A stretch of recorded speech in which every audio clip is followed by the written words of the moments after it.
How much iodine could somebody get from salt? These obviously not the kinds that have no iodine, but the ones that do, how much could be in there? And let's talk about what that upper safe limit is for somebody that is going through a thyroid challenge right now and they need to really limit. And then what would it be for somebody in more of a maintenance phase?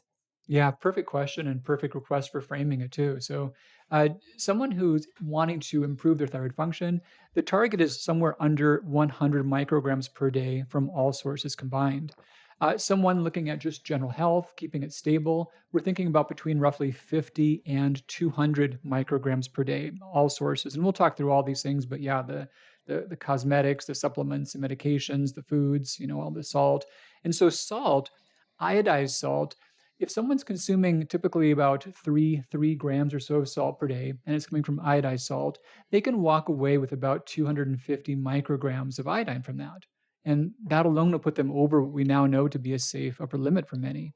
Uh, Sea salt, I've seen a lot of assays of sea salt products, and they're all over the board. And I've seen many assays that were repeated on the same product, and they're often not consistent. So I've seen two products that have been consistently assayed and at negligible amounts of iodine. So those who like sea salt, Celtic brand, they make a light gray sea salt. They make a fine and a coarse grain of that.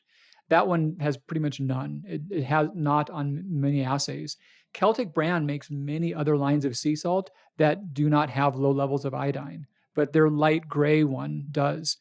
The other one that I actually use a lot is Maldon, Maldon. It's this old company from the UK. They've been like, I don't know, 5th or 6th generation, and they make a finishing sea salt. The iodine content is negligible, and it's these super thin, big fat snowflake looking things, So you dust that over food, and it's really not all that much salt.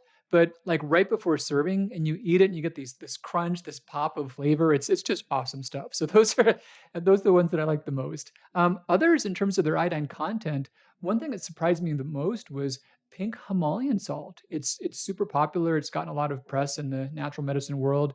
And I reached out to manufacturers multiple times. I said, "Hey, look, you guys have published this assay showing the iodine content per kilogram. I ran the math on that, converted that to reasonable units, micrograms per day serving per teaspoon. Are you guys sure about the assay, about the decimals and all the placements and stuff?" And yeah, they stood by it. I'm like, okay, so basically, it has twice the iodine of iodized salt. It's about 500 to 600 micrograms per day if that's your mainstay.